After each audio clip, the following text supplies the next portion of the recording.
You just bought an existing electrical business. Half the clients are gone. The best workers have quit. The old owner's phone is still ringing in his pocket and he's doing the jobs. Welcome to Simplified Sparky Marketing. Back in 2017, 2018, I was offered the opportunity to purchase an electrical business. Now, at this time, I had just started my own electrical business with maybe about a year or so. So I didn't have a fucking clue what I was doing with my electrical business, not to mind purchase somebody else's. But when you get this opportunity, or an opportunity comes your way to possibly purchase somebody else's business, you get a massive dopamine hit of, this is a great opportunity for more money, more revenue, more growth, making your own existing business bigger. Or maybe you have this as a separate division to your electrical business, that you actually expand this electrical business and your own, or else maybe you'll amalgamate the businesses. But this has come to my attention in recent weeks about purchasing businesses. There's been a few things that have flagged at me in conversations with people and electricians. So I just want to touch on my 2 cents in it and just what you need to look out for if you are purchasing an electrical business, in my opinion. For the purpose of this podcast, we're going to just suggest that this electrical business is a one-man band business. It's ran by a man named Jeff. Jeff is in business about 30 years and he's got a solid reputation. The business is humming along, and when you hear that and see that, and you know Jeff yourself around the town, you are immediately drawn to the big headlines, like the revenue, the client list. He's this many years in the game. This is an unbeatable purchase. But what we really have to ask ourselves, is this company sustainable? Is this company profitable? When I purchase the company, is it going to be as rosy as I make out in my head? Big question to ask yourself is, when you take over this company, will it actually survive the handover? Just a few factors to consider, that when you do take the keys of the business, or literally his old Toyota Hiace, so to speak, are the clients going to stick with you? Are they going to like you when you come in to take over this company? The reputation that's been built for many, many years has been, I love Jeff. I want Jeff to do the work in my house, my business. We've built this reputation. Jeff has built his reputation over the years, and it's clients love him because of Jeff.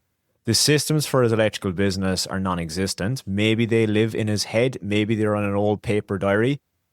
Does he actually have software for his electrical business because he's such an old schooler? And has he kept the details of his clients over the last 30 years? Some, which I would be guessing, are deceased at this stage. But this is where, when you nurture your client base, over the years, your clients' parents start referring you to their kids. And this has already happened to me. So I have a very early doors client back in the day, maybe 9 years ago, and I've recently done work for their son, who's bought an apartment, who's 20 odd now. But at the time, he would have been like 12, which is insane. So this is what I'm speaking about nurturing your clients, because it's planting seeds. Everything you do in your electrical business is planting seeds for the future. And it's those seeds that you plant today will flourish. And it might be this year, it might be next year, it might be 10 years' time. And this is the important thing. And let's take, for instance, Jeff here. Jeff has just been rocking a paper diary, and he has just been plodding along. Word of mouth has been keeping him going. Let's just say, hypothetically, he doesn't have a digital presence because the internet wasn't a thing in his day. He got going off the yellow pages. He got his reputation built up in this town and surrounding towns as well. And he just plotted a solid business. Now, another spanner in the works that I want to put out there, and this is something that's missed vitally, and that is, let's say, for instance, 30 years ago, 20 years ago, Jeff would have bought his house in this village or town, and it would have been far cheaper 20 years ago. So something we want to touch on then is the revenue and profit in the company. So let's say, for instance, old Jeff is looking at retirement. That's why he's getting rid of his business. Let's just say, for instance, the business is a solid business, but he has decided to sell because he's pushing late 60s. He has done his time crawling roofs, under floors, putting his body through the beatings, and he has just decided to retire, but it's a solid business.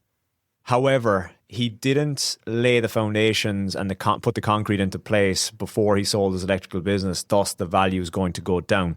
Now, with the profit, revenue, all of that, let's say, for instance, that the company is making alleged 50,000 profit at the end of every year. And you're like, fuck, that's okay. That's not bad. I don't mind the sound of that. 50 grand profit, like for my first year in business or in buying this business. and we can just run it away and it'll make us $50,000 at the end of the year before tax. And then you ask Jeff, how much were you paying yourself as a wage, Jeff? And Jeff will say, look, about 60 or 70,000. And you're like, what the fuck, Jeff? And Jeff is like, yeah, look, to be honest, my house is paid for, unlike the modern day person here. He didn't need much to survive. And Jeff has been rocking at $70,000 of a wage for the last whatever. A little bit of cash here and there. Maybe he took 60,000, he took 20 in cash over the years. Jeff is a bit rogue. And then what we look at is that 50,000 in alleged profit is now like an average wage that you were to pay yourself as an employee. So let's say, for instance, you take that 70,000 and you actually were like, I've just come off the back of working an EBA job. I am used to getting $140,000, $150,000 a year for fucking cruising. 6 men doing a 2-man job kind of thing. And now you're looking to buy this business that looks profitable from the outside. But when you actually take over and you're like, fuck it, I'm definitely going to pay, I can't pay myself less than that wage that I was getting. Now that I'm a business owner, I should actually probably be paying myself a little bit more. So what we're going to do now is we're going to take that 50 grand profit and pump it into your wage, which brings it up to 130. So that brings your wage up to 130. We haven't even accounted for superannuation and tax and all of that as well. So we're actually in the negative in the profit grand scheme of things.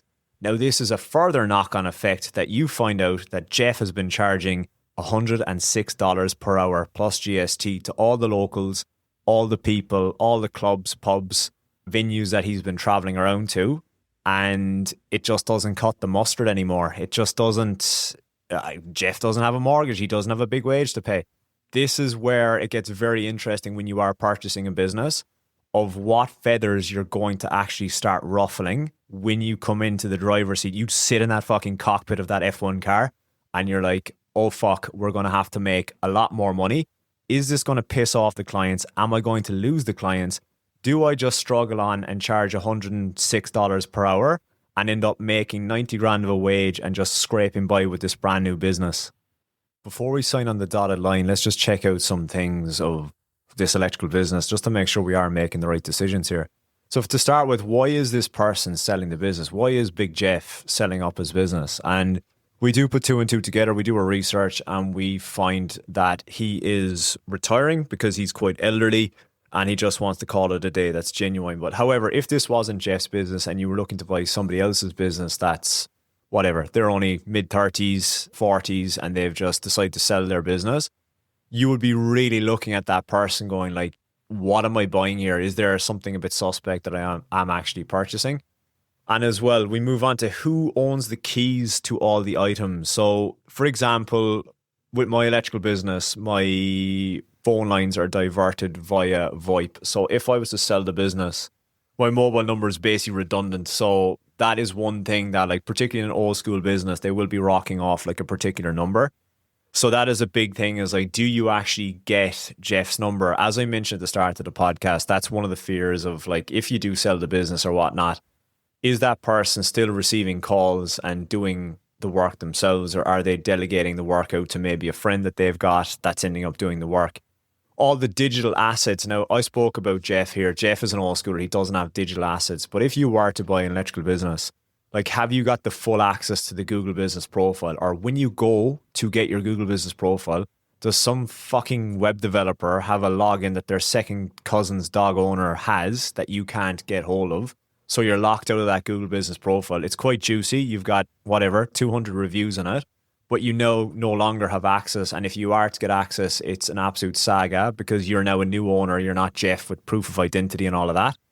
The domain, can you log into a website if the company is coming with a website? Have you got the logins to the emails? Most importantly, the emails where the goal is all at. All the softwares, the authentication, all of that. Is there easy access to that? Or, like, when you hand over your hard-earned and you purchase this company, is it going to be an absolute ordeal? So you need all the check-ins, all the logins to all these assets within the business. Systems. How does this company operate its systems when you do take over and purchase? Do they rock a software like System Hub? Are they landed on a software like Google Drive? Do they just have simple checklists? Are they operating off of a paper diary and it's, or worse again, inside the business owner's head, old Jeff, and just wing it by the seam of their pants? That it's kind of like, just because it's a one-man band business, that they might have just been going, this is how I do it. I know how to do it. So it's basically stored in my head. But they might have some specific ways of doing things that you don't realize until you take the business over. And then you're speaking to the owner, you're speaking to the person that you're doing the work for, the person that is now engaging your services as Jeff's old business. And you make a massive error because there's something vital about, I don't know, some specific door that shouldn't be opened or whatever in a specific job. Does that then knock on because you haven't actually got a systemized business? You've just basically bought a shell of a business you've got to wing it to find these things out. Is there a warranty trail with the business? Like, did Jeff clock off on the way out? On the way out the door, was he like, fucking, I'm out of here in 6 months? I don't care too much about these jobs, and just doing things a little bit rogue, a little bit half-assed, lack of testing, lack of tightening, and you buy a business that is now getting an extreme amount of callbacks and it's all falling back on you. How does that go down in the documentation when you get the business handed over? Will the staff stay? The $1 million question. Jeff doesn't have any staff, but if you are to buy a business, let's just say you purchase a business with 6 staff members and they love the boss. They love the boss till they die. And you take over the business and you don't click with one of the staff members. Let's just say it's the ringleader or the core guy in the business, and they all get on really, really well. Really good community within the staff members and just a good click and chemistry amongst the team. And then you piss off the main guy. Next thing, all the guys are like, Jeff isn't here anymore. Let's go look for another job elsewhere. So what is the probability of staff leaving when you buy the business? And the staff may be the people that know the ins and outs of all the jobs. And they might be a specific person that you might be doing a specific real estate. You might be doing a builder, something like that. They only want to deal with that person. Now, here's the threat as well, is if that person, if let's just say hypothetically Jeff leaves and there's a staff member and then they leave and they steal that client as well.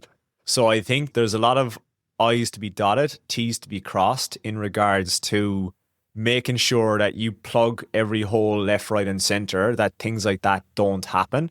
That if a staff member goes, they as well cannot actually engage the services of any contacts or contracts that you have. Which is the next thing, is what percentage of your work is reliant on 1 or 2 or 3 clients. So for example, let's say for instance, 60% of your work is through a builder, and that builder loved Jeff and Jeff has now left, and you go on site, you're quoting the jobs or whatever, and the builder gets a bit of a sniff off of you and they don't like you. And next thing you know, you're quoting jobs against somebody else, or somebody else just sweeps in and the builder says, well, it's my choice. I don't want to use your services anymore. And you've lost 60% of your work of this infamous business that you've bought. Lastly, on the checklist, that's only lightly skimming over. There's so much more stuff to look at. But one of the major things as well is goodwill is what you buy with a business. And goodwill is the likes of that, is how much goodwill does Jeff have that the people are going to come back and reuse the services, reuse the business. That goodwill is huge. That's your reputation. It's the work quality. It's people knowing, liking and trusting you. What is the amount of goodwill that's going to come with this business? Because goodwill is a little bit of a gamble, to truth be told, that you're hoping that it will all pay off, that when you do buy the business, that there's going to be no hiccups and stuff like that. Or as I said, if that one builder leaves and it's 60% of your work, things are looking pretty sketchy. There's 2 schools of thought here, and there's 2 avenues to go down. So maybe you are buying a brand new business to save building your own business, or maybe you're buying this business because you're going to plug it into your own electrical business. So there's 2 different avenues here. And to be honest, if this business was a little bit of a shit show and you had an existing electrical business and this business was going cheap, you probably would pick yourself up a bargain. And the thing is, this is where the beauty about losing that builder and 60% of your work. If you got that business for the right price and you do lose that builder, you still get that 40%. And let's just say that's mum and dad jobs or something like that.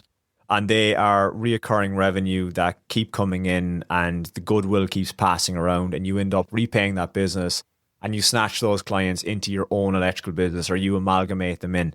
That is where there is basically like a good bargain to be had. But the thing to think about is if that person is selling the business dirt cheap, like whatever, 50 grand, 75 grand, there's probably something amiss. It's probably going to be like a paper diary run business. There's going to be a lot of holes, and maybe like just basically somebody winding down that just wants to get a final payday before they actually do clock off. Let's do the quick math here again. So let's say, for instance, you were to pay Jeff 150 grand. Basically, what you're probably buying is a lot of goodwill, a paper diary business with no contracts, no systems, not really a brand. Or would you be better off putting, let's say you do 150, you were willing to burn 150 grand. If you put even 10, 15 grand into your branding, you could put like fucking 3 grand into your branding and you would have a branded business. You put another 3 grand in, you get a fucking spanky looking website. You're already better than Jeff. You put a little bit of effort into your online presence, be it socials, Google Business Profile. A lot of that stuff is free, but you can engage freelance or whatever to help you out with that. You're not even scratching the surface here of whatever, 30 grand. You buy a van, you get a fucking van on finance, you pay it off for $1,000 per month, you have a brand new van under your ass. And you've got all that rest of that 100 grand or 90 grand that you can spend marketing, building your business better, fucking pumping ads, whatever you want to do, that you can actually build your own electrical business. And let's say hypothetically, you're in the same town as old Jeff and you know he's on the way out. You know he's going. There's nothing stopping you having a chat and greasing the hand of that builder, or you go to those pubs and clubs and you have your business established, you're up and running, you look professional as fuck. And you just go in and you grease the hand and you have a chat with them. You don't say anything about, anything about Jeff. You just go in, you introduce yourself if you ever need an electrician. Next thing, Jeff retires, and guess who steps in? Your electrical business. This podcast today is really just about getting you to think differently about the fantasies of buying a business, because I know that at some stage I will want to sell my electrical business. I'd say not the too distant future. But the thing about my electrical business is the majority of my clients, I would say 90 odd % are mums and dads. So that is my bread and butter, and that is my client base. That is what I do day in, day out. And there are some trickles of leads coming in from other avenues I've got up my sleeve as well. And that is the protection that I have, is the client base and stuff. Whereas that's why it's super fucking dangerous.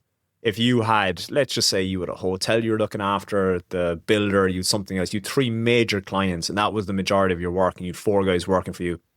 If you buy a business and you've got one of those major contracts and you lose 1 or 2 and you've got 4 or 5 staff to feed, it gets pretty nasty. So they're the dots that need to be dotted and the T's that need to be crossed, the I's that have to get dotted and the T's have to be crossed, you idiot.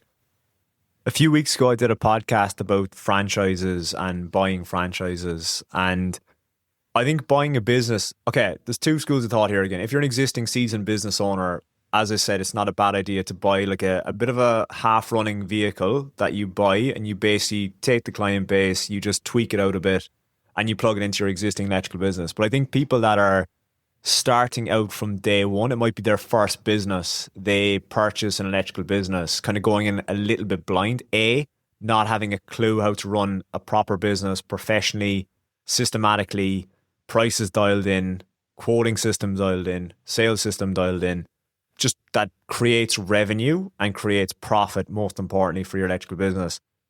I think people jump the gun sometimes. However, some of these can be good purchases, but you just really have to watch out for the things that I've mentioned. But if you have an existing electrical business, it may not be a bad idea to plug this half-running vehicle into yours.